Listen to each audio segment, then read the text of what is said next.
સરહદી વિસ્તાર વાવ થરાદની કેનાલોમાં કકળાટ યથાવત. સરહદી વાવ થરાદ વિસ્તારોમાં કેનાલોમાં કકળાટ યથાવત. થરાદના ભોરલ માઇનોર કેનાલમાં પાણી ન મળતા ખેડૂતોએ રામધૂન બોલાવી ઠાલવ્યો રોષ.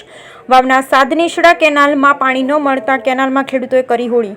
છેલ્લા 1 મહિનાથી પાણી ન છોડાતા ખેડૂતોનું જીરાના પાકમાં થઈ રહ્યું છે નુકસાન. નર્મદા નિગમ દ્વારા ખેડૂતોને આપવામાં આવતા પાણીમાં ગલ્લાદુલ્લાની નીતિના કારણે ખેડૂતો પરેશાન. બંને કેનાલોમાં તાત્કાલિક ધોરણે પાણી છોડવાની ખેડૂતોએ કરી માંગ. બ્યુરો રિપોર્ટ બરઠક કડીસા.